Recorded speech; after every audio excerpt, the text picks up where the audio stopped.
अब हम आते हैं पोस्ट मॉडर्न मेथोडोलॉजी पे। पोस्ट मॉडर्न मेथोडोलॉजी क्या होती है? It refers to research approaches influenced by post modernism. Post modernism क्या है? It is a school of thought that challenges universal truths, grand theories जैसे कि functionalism, Marxism and objective knowledge. It emphasizes plurality, subjectivity and the constructed nature of knowledge। तो अब हम उसके की characteristics देखेंगे। पहला की कैरेक्टरिस्टिक है no single method. No single method. So post modernist they reject the idea that one research method जैसे कि सर्वेज और experiment is inherently better. They encourage they encourage multiple perspectives and methodological pluralism. So there is no one postmodern methodology. So rather than just using surveys to understand gender roles, a postmodern sociologist might combine autobiographies, personal blogs, graffiti analysis, memes, सभी तरह के methodologies को वो एक combination methodologies को use करेंगे ताकि वो अपना एक यूनिक पर्सपेक्टिव दे सकें। So there is no one post modern methodology. Post modernism is anti foundational. It does not believe in one fixed way of knowing और researching. Every research situation can use its own mix of methods. For example, a study on urban youth identity. It might mix fashion trends, song lyrics, interviews, Instagram reels, depending on what best captures the experience. उनका कहना है कि knowledge is socially constructed. So what does it mean? Postmodernists argue that truth is not out there, waiting to be discovered. जैसे कि positivist का मानना था कि लॉज, यूनिवर्सल लॉज हैं ह्यूमन सोसाइटी के विच आर डिस्कवरेबल।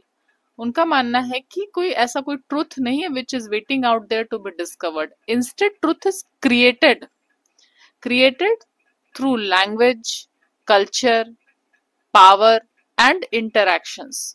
जैसे कि concept of motherhood. The concept of motherhood varies drastically across cultures and time. So it cannot be treated as a fixed truth.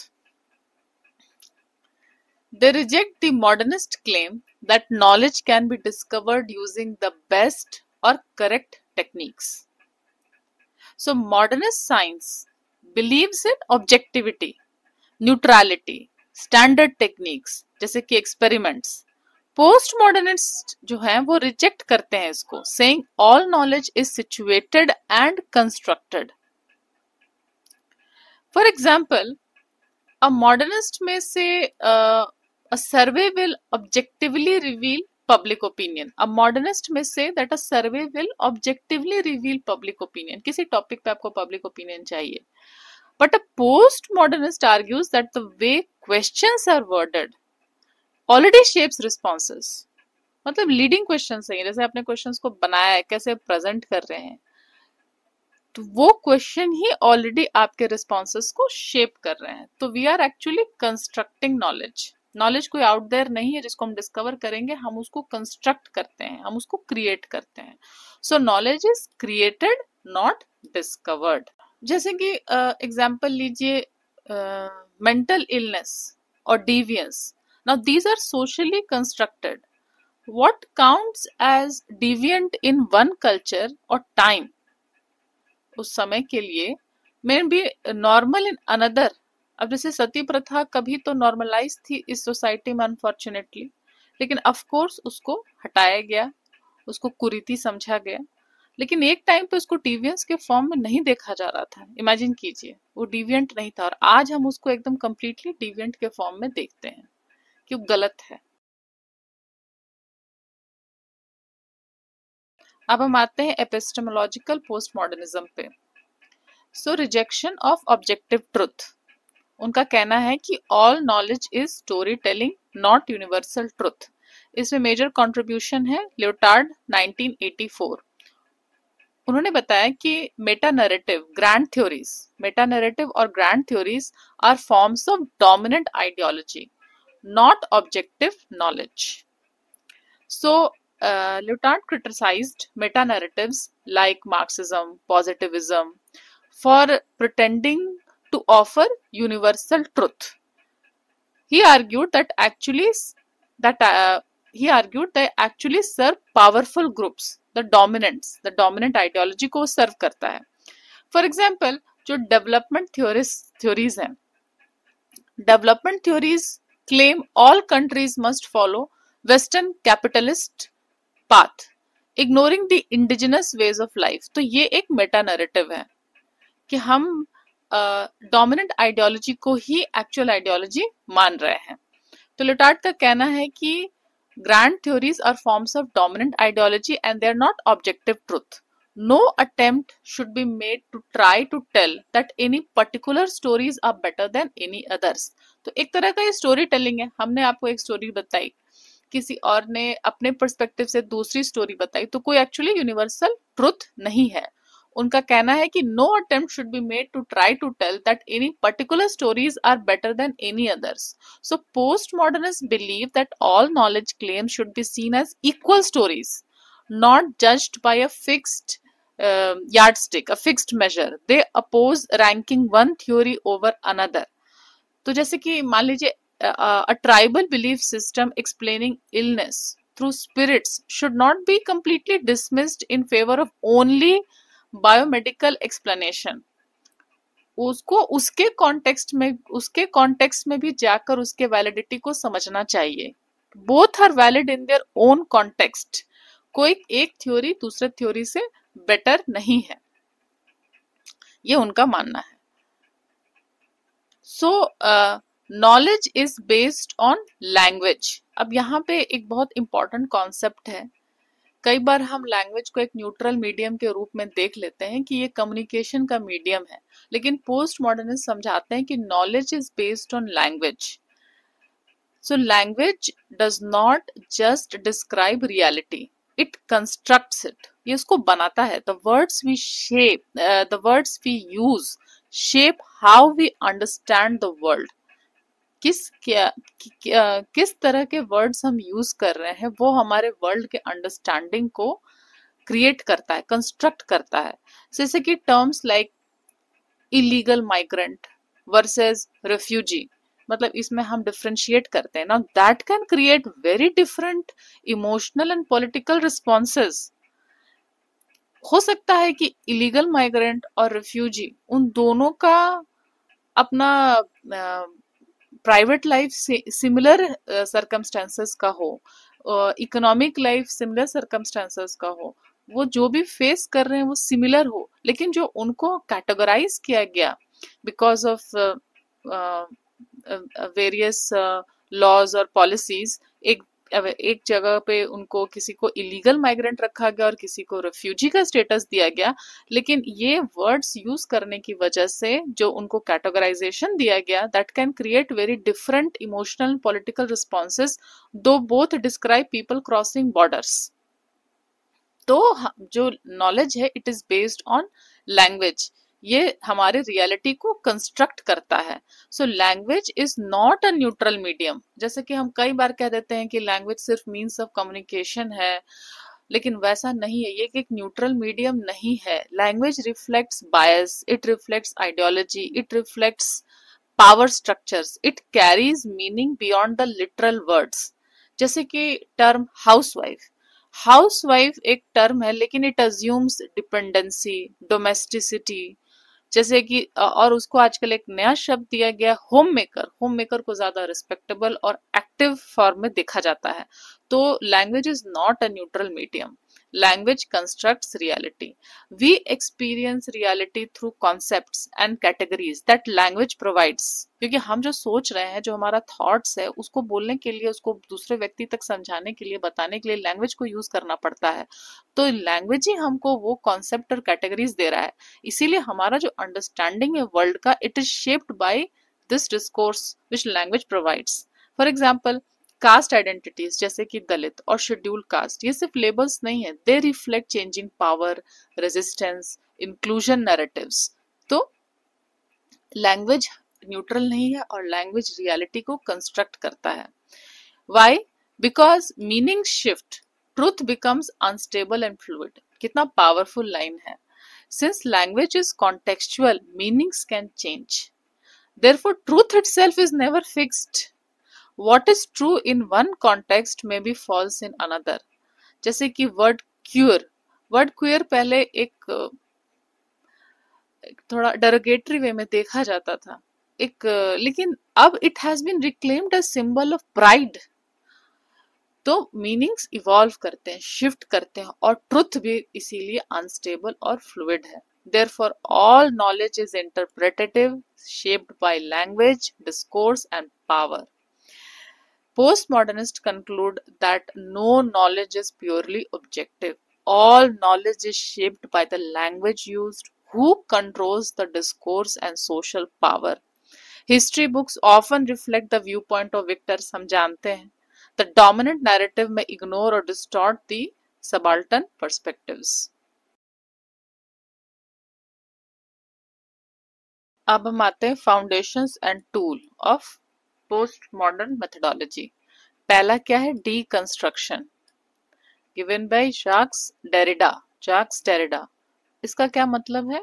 Deconstruction is a method introduced by Derrida. It means breaking down written और spoken text to reveal the hidden contradictions, assumptions, and power structures within them. For example, analyzing textbooks on Indian history. It might reveal how colonial or upper caste narratives dominate, while subaltern voices, जैसे कि tribals, Dalits, women, these are sidelined.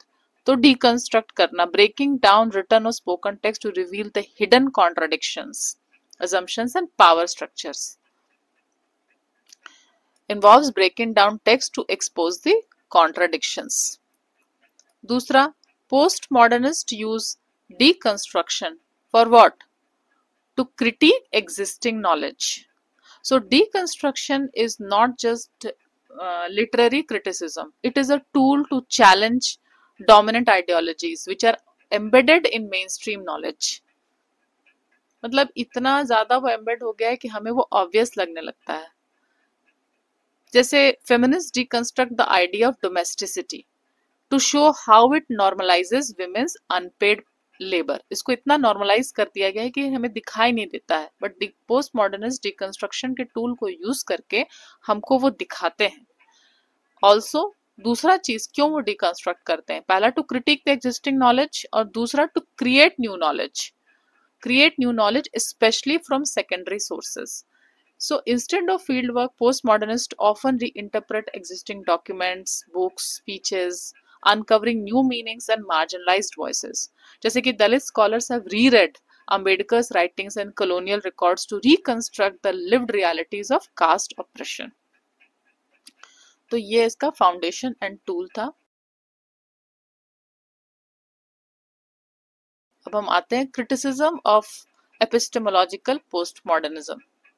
तो पहला criticism क्या है? Accusation of relativism. So if knowledge depends on one's view, then one person view is as good as any other person's. If knowledge depends on one's view, then one person's view is as good as any other person's view. तो ये relativism का जो accusation है, तो critics argue that if all truths are equally valid, then there is no objective basis to say one view is better than another. And one person's view is as good as any other person's view. इसका क्या मतलब है कि this relativism leads to intellectual paralysis, कि कोई हम position को जज नहीं कर पा रहे। No position can be judged as right और रॉन्ग। अब जैसे कि a sociologist studying climate change can not say denialist और रॉन्ग, जस्ट डिफरेंट। हम किसी को गलत नहीं साबित कर सकते हैं एज पर पोस्ट मॉडर्निस्ट। तो फिर हम कोई क्लाइमेट चेंज पढ़ रहे हैं, कोई सोशियोलॉजिस्ट, तो जो उसको डिनाई करते हैं क्लाइमेट चेंज को, उनको हम रॉन्ग नहीं ठहरा सकते हैं, सिर्फ हम कह सकते हैं उनका अलग व्यू है। So which is problematic for evidence based policy. तो कोई ना कोई हमको स्टैंड लेना पड़ता है कि ये गलत है, ये सही है, for the purpose of creating laws for the purpose of creating policy, तो फिर हम आगे कैसे पढ़ेंगे? जैसे मान लीजिए कि both caste discrimination and justification, दोनों को हम अलग अलग पर्सपेक्टिव मान लें, जस्ट डिफरेंट पर्सपेक्टिव, ये नहीं बोलें कि ये गलत है या ये सही है, उसको सिर्फ हम अलग अलग पर्सपेक्टिव मान लें, क्योंकि पोस्ट मॉडर्निस्ट का मानना है कि कोई भी गलत नहीं है, सब अपनी अपनी स्टोरी बता रहे हैं, अपना अपना ट्रुथ बता रहे हैं, तो कोई एक ट्रुथ दूसरे ट्रुथ से बेटर नहीं है। तो अगर हम कोई भी स्टैंड ही नहीं ले पाएंगे कि ये गलत है ये सही है, तो फिर it weakens the moral basis for social reform. Policies कैसे आएंगी जो कि चेंज लाएंगी? तो ये रिलेटिविज्म का पहला एक्यूजेशन है। दूसरा, undermines criteria for evaluating truth. If all knowledge is just a narrative, एक स्टोरी टेलिंग है, तो हाउ कैन वी जज whether scientific fact, social theories और even human rights are valid? मतलब सब तो एक स्टोरी टेलिंग है। तो post truth politics thrives when people think facts are just opinions. ये आजकल ट्रुथ के बाद पोस्ट ट्रुथ आ गया है, आप पढ़ते होंगे ट्रुथ एंड पोस्ट ट्रुथ। तो post truth politics thrives when people think facts are just opinions. तो इसीलिए बहुत मुश्किल हो जाता है कि हम ट्रुथ को कैसे इवेलुएट करें। It undermines the criteria for evaluating truth. It risks collapsing into epistemological nihilism. इसका क्या मतलब है? निहिलिज्म का क्या मतलब है? Nihilism means belief in nothing, किसी भी चीज में हम बिलीव नहीं कर रहे हैं। तो ऐसा लग रहा है कि फाइनली हम इसी पॉइंट पे आ जा रहे हैं, क्योंकि हमने सभी को कह दिया कि सब स्टोरी टेलिंग है, कोई एक ट्रुथ किसी दूसरे ट्रुथ से बेटर नहीं है। तो बहुत हद तक तो ये सही लग रहा था, लेकिन जब हम इसको एक पोजीशन हमको लेना है, चाहे लॉ क्रिएट करने के लिए या रिफॉर्म के लिए या पॉलिसी के लिए, तो फिर कैसे करेंगे हम? क्योंकि हम एक ग्राउंड पे तो आ नहीं पा रहे हैं। There is no basis to जज right from wrong, truth from fiction. तो करें कैसे? Now, postmodern relativism can lead to cynical rejection of all truth claims, leaving no ground for social action or justice. Saying everything is constructed may make people apathetic about fighting poverty or patriarchy, as if all views are just stories. हमने कह दिया कि सब constructed है, कुछ भी actually कोई ऐसा रियलिटी आउट देयर नहीं है जिसको ऑब्जेक्टिवली हमको डिस्कवर करना है, सब कुछ कंस्ट्रक्ट हो रहा है। तो एक टाइम आ सकता है कि एक निहिलिज्म आ जाए, मतलब belief in nothing, where people become apathetic about fighting poverty और पेट्रियार्की, क्योंकि सभी तो एक स्टोरी टेलिंग है, एक व्यू ही है, एक पर्सपेक्टिव ही है, कोई बेसिस नहीं है टू जज right from wrong, truth from fiction. So post modernism can blur the lines between reality and fiction. That can be dangerous, especially in moral and policy debates. अब हम आते हैं rejection of the conventional methodology. तो हमने अभी यहाँ पे क्या देखा था? फाउंडेशंस एंड टूल, जिसमें मेन टूल है डीकंस्ट्रक्शन। फिर हमने देखा criticism of epistemological postmodernism, main criticism है रिलेटिविज्म का और एपिस्टेमोलॉजिकल निहिलिज्म का। और फिर अब हम आएंगे rejection of conventional methodology. So Mats Alvesson in 2002, he is the key contributor in this. वो इसका एक तरह से डिफेंड कर रहे हैं पोस्ट मॉडर्न को, और कन्वेंशनल मेथोडोलॉजी को रिजेक्ट कर रहे हैं। उनका क्या कहना है कि Mats Alvesson supports rethinking traditional sociological methods using postmodern insights. So he believes postmodern insights can enrich research and offer new ways of interpreting social reality. He encourages taking postmodern ideas as provocations, challenges, inspiration for deeper qualitative work. So postmodernism opens doors for new methods, for example storytelling, visual analysis, diary studies, and rethinking how power, culture and subjectivity they shape data. For example, अगर आपको urban slum life को study करना है, तो आप सिर्फ statistics से नहीं जाएंगे, आप वहाँ के लोकल सॉन्ग्स, वहाँ के वॉल आर्ट, वहाँ का स्लैंग सबको समझेंगे। तो ये आपको नए तरीके देता है टू इंटरप्रेट सोशल रियलिटी। और it encourages taking post modern ideas, he encourages taking post modern ideas as provocations. तो इसका क्या मतलब हुआ कि एल्विसन डजंट से कि abandon all structure. He says use postmodernism to push boundaries, challenge your assumptions, listen to the silenced, marginalized voices, be more creative in how you know what you know, be more creative in how you know what you know. For example, a study on Indian masculinity might use film dialogues, Instagram memes, personal interviews, political speeches to explore its complexity. तो post modern ideas हमें help करता है कि हम अपने boundaries को, अपने assumptions को चैलेंज करें, पुश करें, इंस्पिरेशन देता है हमको डीपर क्वालिटेटिव वर्क के लिए, ऐसा मैट्स एल्विसन बता रहे हैं। अब आते हैं language and problems of conventional methodology पे। Neo-positivist view. Neo-positivist view assumes there is a single reality that can be discovered via scientific tools. और हमने इंटरप्रेटिविस्ट व्यू पहले भी देखा था कि it sees knowledge as constructed by the meanings people give to experiences, और वो सभी लोगों के सब्जेक्टिविटी को अक्नॉलेज करते हैं। बट पोस्ट मॉडर्न उनका क्या कहना है? उनका कहना है कि इवन क्वालिटेटिव इंटरव्यूज में नॉट रिफ्लेक्ट रियलिटी। तो न्यू पॉजिटिविस्ट व्यू कहते हैं कि एक सिंगल रियलिटी है जिसको हम डिस्कवर कर सकते हैं, बट पोस्ट मॉडर्निस्ट उनका कहना है कि इवन क्वालिटेटिव इंटरव्यूज में नॉट रिफ्लेक्ट रियलिटी। क्यों? क्योंकि interviews are shaped by power relations, so interview data becomes a story, not a mirror of truth. So postmodernists argue that interviews don't reveal truth, but narratives shaped by power, language and social context.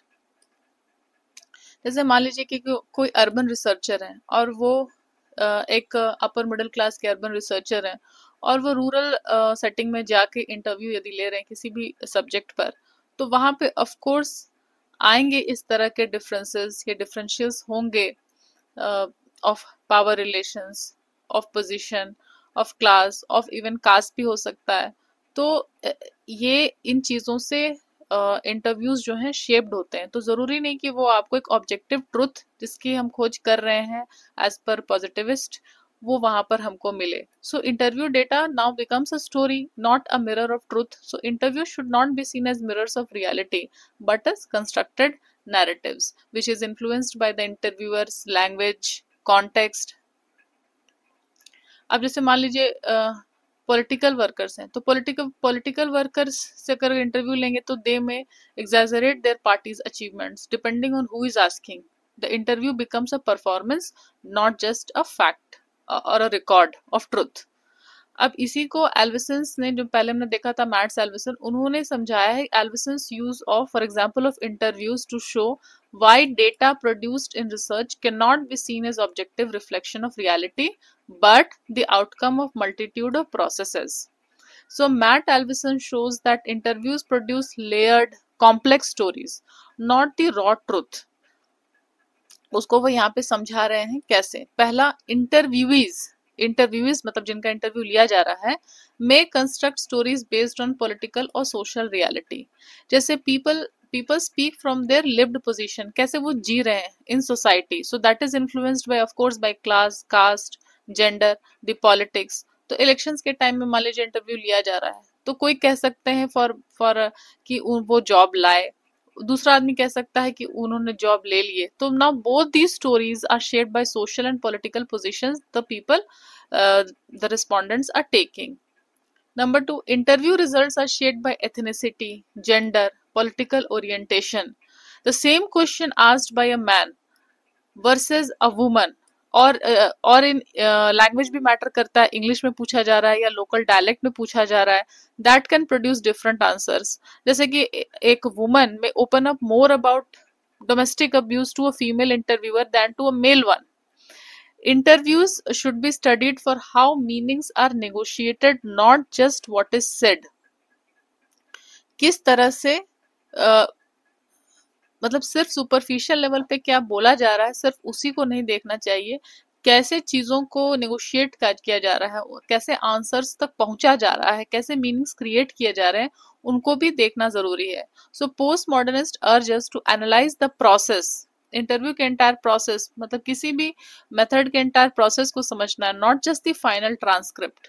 How words are chosen, how meanings are shaped in the interaction, किस तरह से interaction का process हो रहा है उसको भी समझना जरूरी है, कैसे कौन से वर्ड्स कैसे चूज किए जा रहे हैं।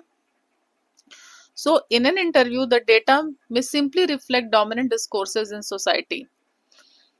Often people repeat the dominant social narratives like nationalism, masculinity, or success, not because they believe in them, but because they feel compelled to say them, क्योंकि वही डोमिनेंट नैरेटिव है। जैसे कई बार जो यूथ है, मेनी यूथ दे में से engineering is the best career, तो अभी उन्होंने एक्सपीरियंस नहीं किया है, that might not be from experience, but because it is a dominant discourse in urban Indian middle class, उनको वही बताया गया है, तो वही उनके पास उनको एक कंपेल्ड हो जाते हैं वही कहने के लिए। So in an interview the data may simply reflect the dominant discourse in reality. तो इसीलिए वो समझा रहे हैं कि so researcher must be aware of limitations of interviews, must reflect on their role and embrace uncertainty. So researchers must be so postmodern researchers practice reflexivity. Reflexivity, that means they examine how their own identity, bias and choice shape research. They accept that uncertainty is part of truth seeking. ये post modernism में बताया जा रहा है। जैसे मान लीजिए if a researcher is from Delhi and interviews migrants in Bihar, then their urban background will shape how questions are asked and understood. ये उनको खुद को भी समझना पड़ेगा इंटरव्यूअर को कि मेरे खुद के बैकग्राउंड कैसे मेरे क्वेश्चंस को, कैसे मेरे ओपिनियंस को अफेक्ट कर रहे हैं, कैसे इस इंटायर इंटरव्यू प्रोसेस को अफेक्ट कर रहे हैं। तो इसी को रिफ्लेक्सिव प्रैग्मेटिज्म कहा जाता है। तो यहाँ पे हमने देखा कि कैसे कन्वेंशनल मेथोडोलॉजी अज्यूम करता है कि एक सिंगल रियलिटी है, लेकिन पोस्ट मॉडर्न चैलेंज करता है कि ये सिंगल रियलिटी जिसको आप इवन इंटरव्यू के प्रोसेस को भी ये रियलिटी को रिफ्लेक्ट नहीं करता है, क्योंकि ये पावर रिलेशन से जुड़ा हुआ है इसका इंटायर डिस्कोर्स। और उसको मैट सैल्वेसन ने पूरा समझाया है क्यों होता है, क्योंकि एक इंटरव्यूज जिनका इंटरव्यू लिया जा रहा है वो अपने रियलिटी के हिसाब से जवाब देते हैं। कई बार उनका एथनिसिटी, जेंडर, पॉलिटिकल ओरिएंटेशन ये भी जवाब का हिस्सा बन जाता है। और सिर्फ इंटरव्यू के सुपरफिशियल मीनिंग को नहीं समझना है, उस क्वेश्चन के आंसर तक इंटरव्यू के प्रोसेस के कंप्लीट इंटरेक्शन के दौरान कैसे पहुंचा जा रहा है, कैसे मीनिंग को नेगोशिएट करके वहां तक पहुंचा जा रहा है, उसको भी समझना है। और कई बार इंटरव्यू बस डोमिनेंट आइड डिस्कोर्स सोसाइटी को ही रिफ्लेक्ट कर देता है, क्योंकि जिनसे इंटरव्यू लिया जा रहा है उनको वही मतलब सोसाइटी के हिसाब से वही जैसे ऑप्शंस मिले हुए हैं, तो वही चीज बताना, जैसे मैंने इंजीनियरिंग वाला एग्जांपल दिया है। तो रिसर्चर क्या करेंगे, रिसर्चर इन लिमिटेशंस को अवेयर रहेंगे, उसको वो समझेंगे कि हाँ ये लिमिटेशंस हैं, और उसको उस पर वो रिफ्लेक्ट करेंगे, समझेंगे कि जो जवाब दिया जा रहा है they must reflect on that, must reflect on their role and embrace this uncertainty. इसी को रिफ्लेक्सिव प्रैग्मेटिज्म कहा जाता है।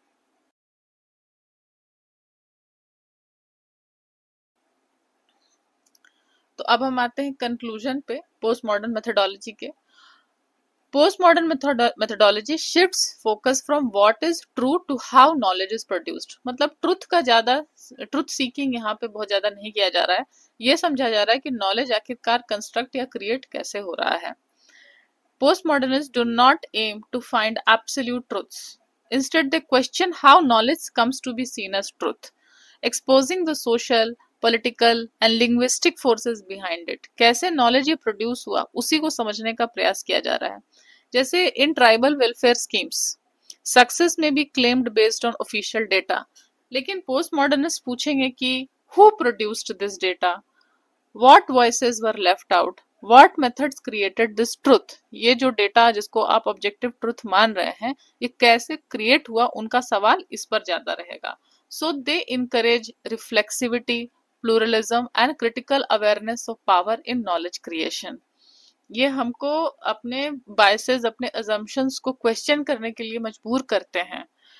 रिफ्लेक्सिविटी ये वर्ड बार बार अभी आ रहा है शुरू से ही, इसको यहाँ पर भी रिफ्लेक्सिव प्रैग्मेटिज्म भी हमने देखा था। रिफ्लेक्सिविटी होता क्या है? Reflexivity means researchers must examine their own role, identity, influence. मतलब इस अनसर्टेनिटी को उनको एक्सेप्ट करना पड़ेगा, और जब वो रिसर्च के प्रोसेस में रिसर्चर भी हिस्सा है तो उनको खुद अपना पोजीशन, अपना रोल, अपनी आइडेंटिटी और वो कैसे इन्फ्लुएंस कर रहे हैं इस इंटायर प्रोसेस को, इसको भी ध्यान में, इसकी अवेयरनेस उनको रखनी होगी। ये है रिफ्लेक्सिविटी।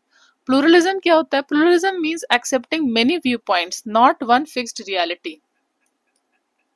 बहुत सारे व्यू पॉइंट हो सकते हैं एक पर्टिकुलर चीज के। And critical awareness of power in knowledge creation, critical awareness means recognising that power, for example media का पावर, स्टेट का पावर, पट्रियार्की का power, which that shapes what counts as knowledge, जिसको हम नॉलेज मान रहे हैं वो बन कैसा रहा है, इन चीजों को समझना होगा।